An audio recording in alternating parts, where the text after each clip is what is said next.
Amém e amém.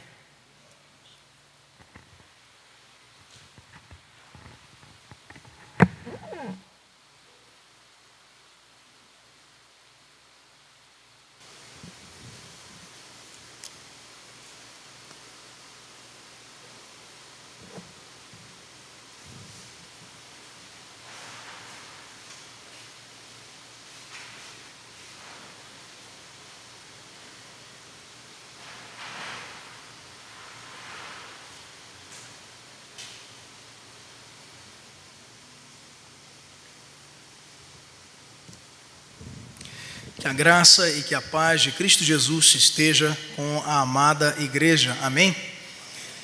Meus irmãos, na trajetória pastoral, algumas vezes nós somos desafiados a termos sensibilidade com o momento da igreja. E o púlpito, ele não pode jamais ser usado de maneira conveniente pelo pregador, pelo pastor, por qualquer irmão que tenha essa responsabilidade, esse compromisso.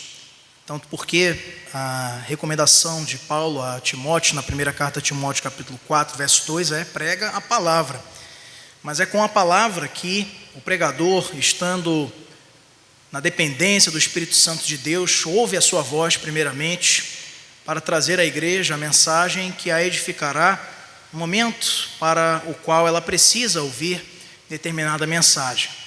Nós tínhamos já algumas semanas pensando e vínhamos pensando nisso, e hoje fomos surpreendidos com a notícia da despedida da nossa irmã Zoraide Garcia. E então, para isso, eu convido a sua atenção para o texto da palavra de Deus, que se encontra no Salmo de número 116, e vamos ler os versos de 12 até o verso de número 15.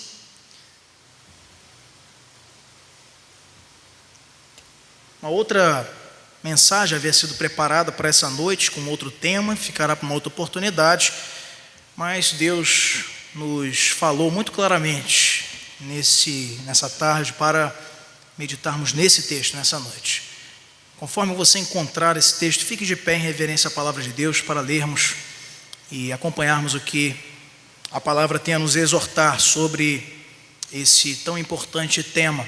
Hoje, lidando com a questão do luto, da perda, mas olhando com o olhar da Bíblia para esses eventos da vida humana.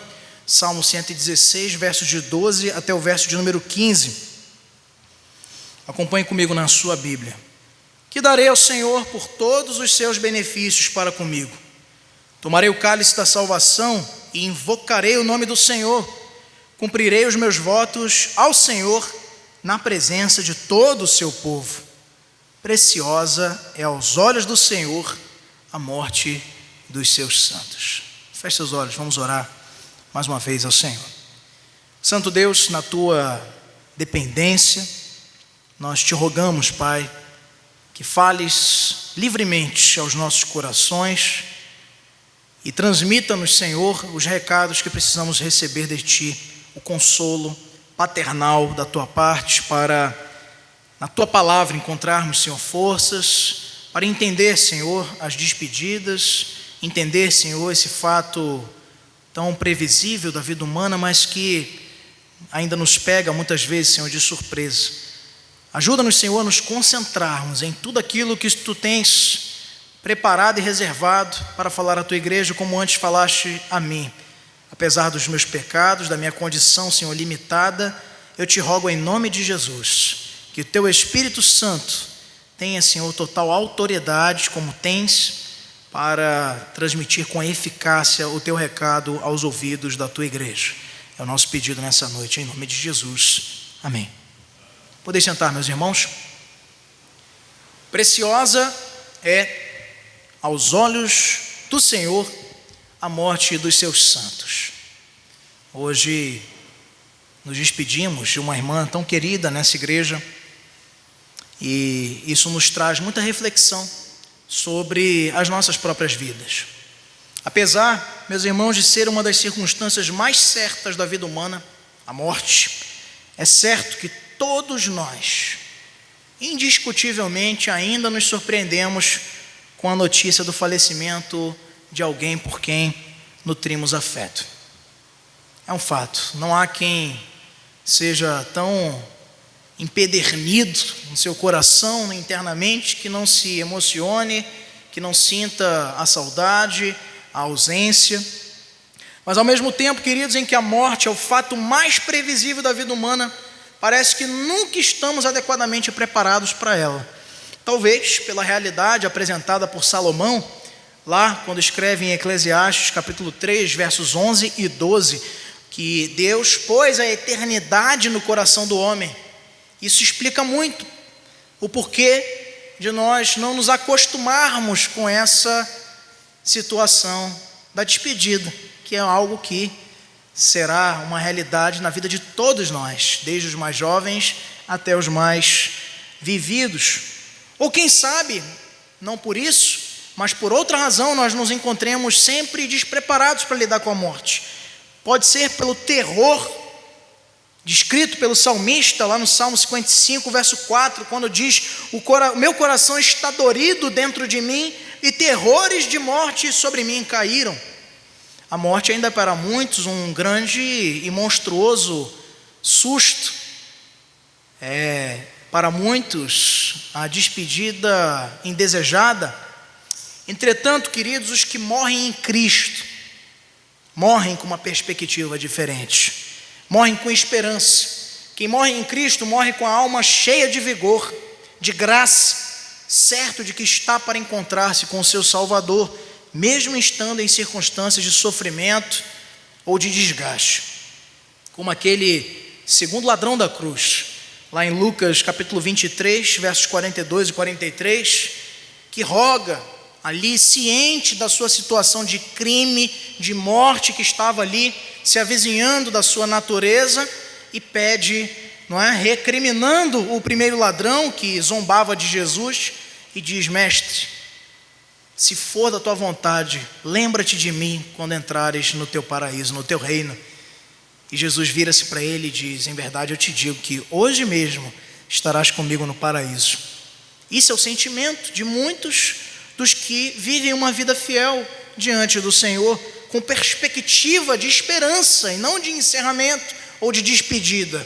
Ou também os crentes podem associarem-se ao pensamento que Paulo tinha a respeito da morte, quando na aproximação da sua partida considerava o viver como sendo Cristo e o morrer como lucro, como está lá em Filipenses capítulo 1, 21 até 27.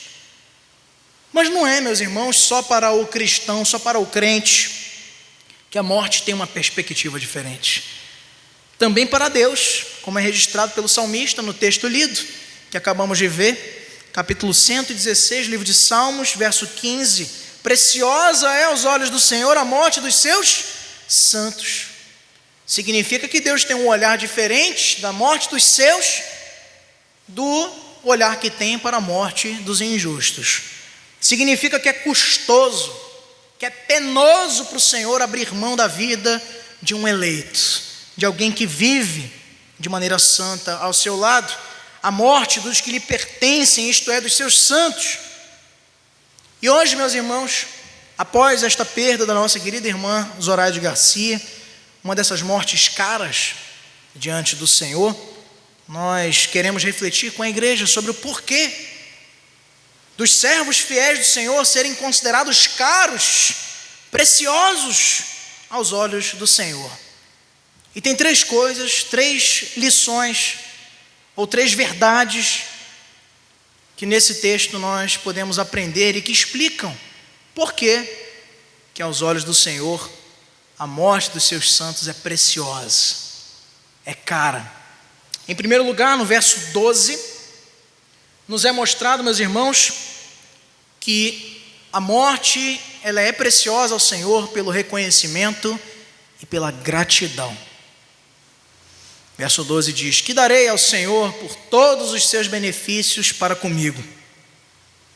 Poucas são, meus irmãos, as pessoas que, embora crentes em Jesus, vivem em constante estado de gratidão e de reconhecimento perante os ricos e tantos benefícios que da sua parte recebemos das suas bondosas mãos.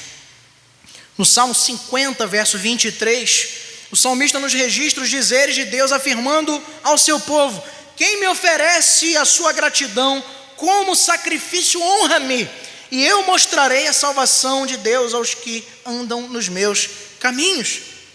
Dentre os eleitos de Deus, dentre os crentes, a sua igreja separada, há um seleto grupo de pessoas crentes que devotam a sua fé de maneira tão sobeja ou abundante na provisão que o Senhor nos dá, de maneira graciosa, que não encontram um mínimo espaço nos seus corações para murmuração e para reclamações. São gratos por natureza, transbordantemente agradecidos pelo cuidado, pelo zelo e pelo amor do Altíssimo Deus por nós. Os que vivem de maneira grata, contando as bênçãos recebidas quando partem para encontrarem-se com o Senhor, são considerados por Ele preciosos, cuja morte é cara ao Senhor. O salmista nos coloca aqui exatamente: o que darei ao Senhor por todos os seus benefícios para comigo? É um autoexame de alguém que, no contexto de todo o Salmo 116, experimenta perseguições, difamações de inimigos, e quem sabe em algum momento pensou em se voltar contra Deus, em maldizer o nome do Senhor por ter o abandonado, supostamente, mas quando reflete sobre todos os benefícios que da parte do Senhor tem recebido, encontra refrigério, encontra descanso, encontra convicções de uma fé que é firmada num Deus que tudo nos dá com boa mão. Muitas vezes você pode estar procurando na sua vida agradar ao Senhor, com muitos títulos, com muitas conquistas, mas como o salmista nos ensina, é caro ao Senhor, vive de maneira cara ao Senhor, os que se comportam com atitude de gratidão, com o coração quebrantado e principalmente com o coração que é vultuoso ou cheio de reconhecimento. Olhar para as bênçãos, por todos os benefícios que Deus tem nos dado, é simplesmente, meus irmãos, rendermos a Ele a glória que é devida, e ainda estaremos devendo-lhe as nossas próprias vidas, para não dizer que o maior ato de graça da sua parte não teríamos de forma alguma como pagar, que foi a entrega do seu Filho na cruz por nós. Esses que vivem muitas vezes vidas simples, vidas pacatas, como Zoraide, como tantos outros, são pessoas que ao partirem disputam com a morte de maneira tão conflituosa, porque Deus as considera caras. São pessoas com uma vida preciosa diante do Senhor. São muitos os que, na realidade, caminham entre nós, se dizem crentes, mas na realidade não têm em mente a quantidade de bênçãos que o Senhor tem nos dado. Sermos gratos, sermos reconhecidos, é uma primeira qualidade de um servo caro, cuja partida é disputada, é preciosa aos olhos do Senhor. Em segundo lugar, meus irmãos, nós aprendemos ainda aqui que porque a morte do servo fiel é preciosa ao Senhor. A morte é preciosa pela consciência de sacrifício. O verso de número 13 nos diz: tomarei o cálice da salvação e invocarei o nome do Senhor. Você pode ler comigo esse versículo? Tomarei o cálice da salvação e invocarei o nome do Senhor. Tomar o cálice significa amargar de maneira convicta as consequências de assumir um compromisso com Cristo, entendendo, meus irmãos, o significado doloroso de morrer para nós mesmos e para as nossas antigas vontades. A expressão vai nos remeter automaticamente para o episódio de Jesus orando no Getsêmani. Lá em Mateus 26, 39, quando registra, indo um pouco mais adiante, prostrou-se com o rosto em terra e orou: meu pai, se for possível, afasta de mim esse cálice. Contudo, não seja como eu quero, mas sim como tu queres. Renúncia, sacrifício. Muitas, inúmeras são as comunidades religiosas que, dizendo-se evangélicas, apontam ferrenhamente para um evangelho que está estritamente ligado com benefícios, com prosperidade material, obscurecendo a mensagem eminentemente dura da caminhada cristã, que é pautada pela cruz, pela morte e pela renúncia. Não diferente disso, Cristo nos foi claro em garantir que esse mundo nos reservaria muitas aflições. Está lá em João 16:33, e que aquele que quisesse segui-lo deveria tomar a sua cruz e ir após ele. Está lá em Lucas 9:23-25. E ainda, Jesus, ainda não nos enganando, disse que os seus discípulos seriam felizes ou bem-aventurados por serem difamados, perseguidos e maltratados. No contexto do Sermão do Monte, em Mateus 5, versos de 10-12. Há ainda quem pense, meus irmãos, no nosso meio, quem sabe, que a vida cristã é uma vida de facilidades, que a vida cristã é uma vida de barganhas com Deus, de acomodação carnal, de privilégios materiais, quando a mensagem que alegamos amar, aquela do conhecido hino, sim, eu amo a mensagem da cruz, trata-se de uma mensagem de sacrifícios, de renúncias, de abnegação, uma mensagem de morte. Tomar a sua cruz tem sido interpretado muitas vezes equivocadamente como um peso na caminhada cristã, quando o maior símbolo, a maior representação da cruz para o Império Romano era um instrumento de tortura para assassinos, para criminosos.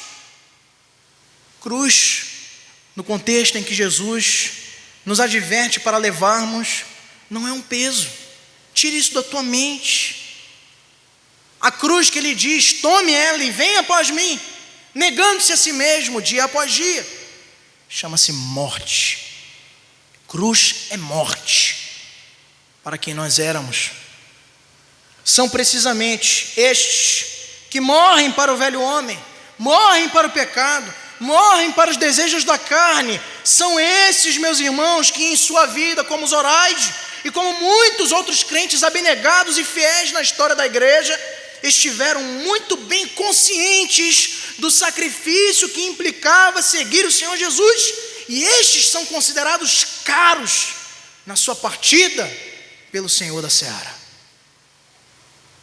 A estes, Cristo promete uma coroa, um galardão, ao fim dessa longa, difícil, mas recompensadora jornada de fé. É o que está lá registrado na promessa que Jesus faz à igreja em Apocalipse, capítulo 2, verso 10. Ser fiel até a morte, e dar-te-ei a coroa da vida. Terceiro lugar, meus irmãos, Deus considera cara a morte dos seus santos. É uma morte preciosa pelo testemunho desembaraçado da fé. No verso 14 é dito: cumprirei os meus votos ao Senhor na presença de todo o povo. Lê comigo: cumprirei os meus votos ao Senhor na presença de todo o seu povo. É caro, é cara a morte ao Senhor, aos olhos do Senhor, daqueles que testemunham de maneira desimpedida a sua fé. Eu conheci certa vez um jovem que amava estar na casa do Senhor, tinha profundo apego em aprender as Escrituras, em dispor a sua vida no serviço da obra de Deus.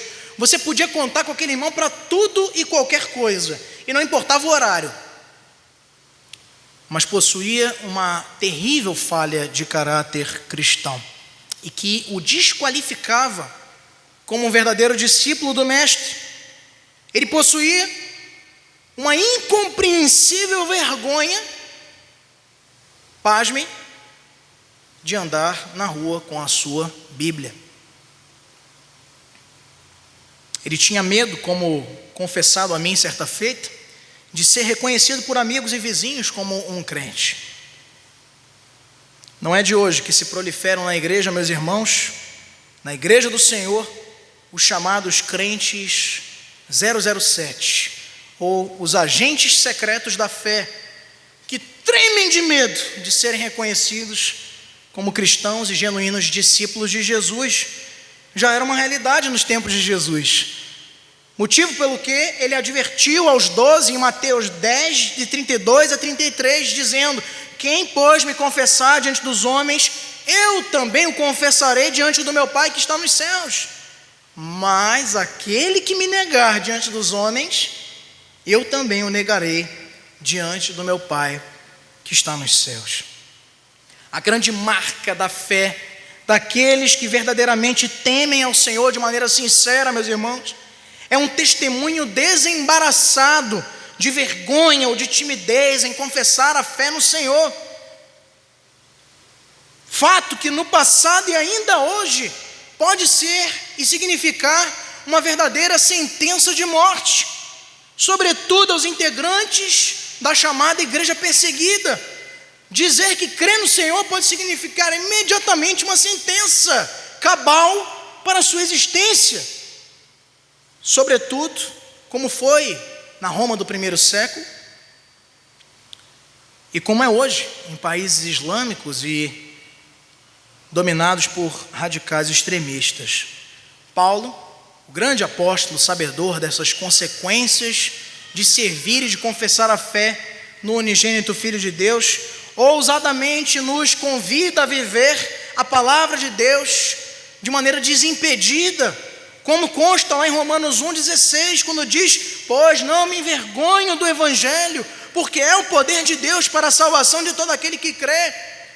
Também o escritor aos Hebreus, no belíssimo texto de Hebreus 12, verso 1, nos exorta: portanto também nós, uma vez que estamos rodeados por tão grande nuvem de testemunhas, ou seja, pessoas que estão observando-nos no nosso proceder, no nosso falar, no nosso pensar e no nosso agir, ele diz: portanto, diante disso, livremo-nos de tudo que nos atrapalha e do pecado que nos envolve, ou em outras traduções, que tenazmente nos assedia, e corramos com perseverança a corrida proposta para nós. Não dá, meus irmãos, para sermos, na nossa partida, considerarmos caros, preciosos aos olhos do Senhor, se temos agido com vergonha da nossa fé. Cristo considera cara aos seus olhos a morte dos seus servos que de maneira desimpedida e engajada vivem o Evangelho com afinco e comprometimento, independentemente das consequências que advirão desse abraço ao chamado para viver ao seu lado, cumprindo os seus votos na presença de todo o povo, como diz o salmista: custe o que custar. Certamente, quando lembramos de grandes irmãos na fé, não apenas orais, tantos outros, membros fundadores dessa igreja, membros que daqui já passaram por tribulações, até mesmo eclesiásticas, e estão aí, fortalecidos, maduros, experimentados, para contribuir com o reino de maneira efetiva, não arredando o pé, não negando a sua fé e nunca se envergonhando de testemunharem ao mundo de maneira desembaraçada que servem ao tutor, ao autor e consumador da nossa fé, que é Cristo. Nós queremos concluir, meus irmãos, esse sermão breve, objetivo, para refletirmos sobre isso. Como tem sido a nossa vida diante do Senhor? Será que na tua despedida terás a alegria de ser contado pelo próprio Senhor que te chama como caro, como precioso aos seus olhos? Como tem sido o teu comportamento para justificar esse valor que Ele nos dá, apesar de não merecermos? Separei aqui uma ilustração que nos confronta para entendermos essa preciosidade da morte dos eleitos de Deus. Roma, no fim do primeiro século, sedenta e desenfreada, acorria mais uma vez para embriagar-se com o sangue dos mártires. O Coliseu, a majestosa arena de pedra construída por Vespasiano, abria seus pórticos para a turba que subia precipitadamente pelas largas escadarias e se acotovelava nas arquibancadas de mármore. Quase 50 mil espectadores aguardavam impacientes o momento de serem lançados às feras os cristãos, única e exclusivamente por confessarem a fé em Jesus. Subitamente, aquela multidão emudeceu e durante alguns instantes reinou um silêncio impressionante. Um homem havia sido introduzido na arena e avançava lenta e gravemente em direção ao seu ponto mais central. Logo, porém, ressoou no majestoso edifício um alarido frenético, seguido de uma ensurdecedora salva de palmas. No fundo das cavernas onde estavam encerradas, as feras responderam com um longo rugido à explosão daquela alegria sanguinária. O mártir, porém, continuava impassível e aguardava com sobrenatural calma o momento supremo. Ouviu-se um curto toque de trombeta e abriu-se a porta de um dos porões, do qual saltou na arena um enorme leão africano, faminto por um prolongado jejum e atiçado pelos clamores da multidão. A fera deu uma volta inteira naquele circo, agitando nervosamente a sua cauda, antes de perceber a vítima, que permanecia imóvel no centro daquela arena, absorta numa oração que só terminaria na eternidade. Instantes depois, uma poça de sangue e os restos de um corpo destroçado proclamavam a invencibilidade da verdadeira fé, cujo divino fundador havia ensinado: não tenhas medo daqueles que matam o corpo e depois nada mais podem fazer. Lucas capítulo 12, verso 4. Um dos personagens mais importantes do início da história da igreja, um chamado pai da igreja, o período da patrística, é o Inácio de Antioquia, bispo da igreja de Antioquia, nascido em 35 e também martirizado em Arenas no ano de 107. Foi da mesma forma condenado, lançado às arenas, sob decreto do imperador Trajano, a ser lançado às feras por professar que cria somente em Cristo Jesus.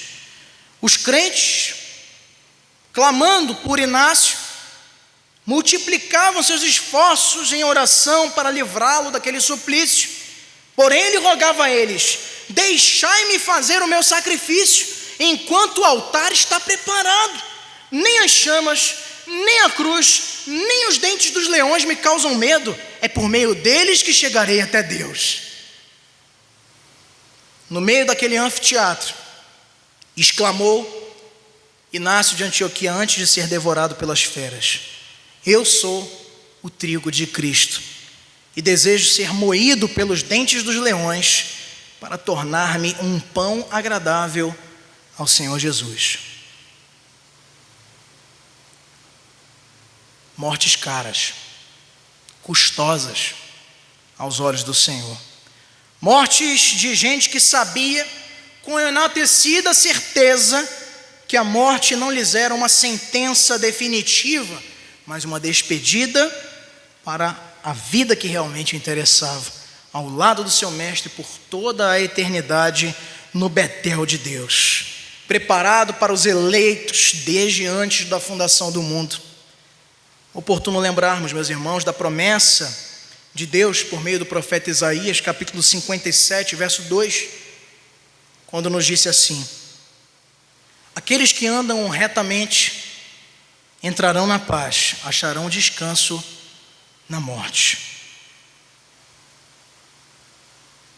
Hoje, Zoraide já está no paraíso com o Senhor, gozando de descanso, paz, de delícias na presença do Rei do Universo. E em breve, nós iremos a reencontrá-la no céu, nas moradas que nos estão reservadas, compradas e quitadas pelo sangue de Cristo Jesus, o nosso Senhor. A famosa frase de Billy Graham nos ajuda a entender um pouco disso, quando ele diz: um dia você vai ler ou ouvir que Billy Graham está morto. Não acredite em nada disso. Naquele dia eu serei mais vivo do que nunca. Eu apenas terei mudado de endereço. Eu irei à presença de Deus. Esse, meus irmãos, é um daqueles sermões cujo esboço vem para o púlpito manchado de lágrimas, mas não de lamento. Lágrimas pela convicta fé que nutrimos de que toda esta jornada que seguimos está alicerçada em propósitos, e que, embora pareçamos derrotados em muitas oportunidades, aos olhos dos homens, aos olhos de Deus, nossa morte é cara, pois em Cristo, eu e você fomos feitos mais que vencedores. Que nós possamos, queridos, partilhar no nosso proceder, na nossa caminhada, um testemunho desembaraçado, para no dia da nossa partida, que eu não sei, você também não sabe, sejamos considerados caros aos olhos do Senhor, como Zoraide. Que possamos desenvolver, queridos, uma fé que tem consciência de sacrifício, que não está em busca das vantagens de ser um cristão, mas veio para servir e não para ser servido. E dessa forma, sejamos encontrados no dia final como caros diante do Senhor. E finalmente, agindo em todos os instantes e momentos das nossas vidas com reconhecimento e gratidão. Que tenho eu para dar ao Senhor por todos os seus benefícios? A morte, meus irmãos, ela se achegará na nossa trajetória mais cedo ou mais tarde. A pergunta é: como você tem identificado, como você tem pensado a esse respeito? Você tem se aterrorizado?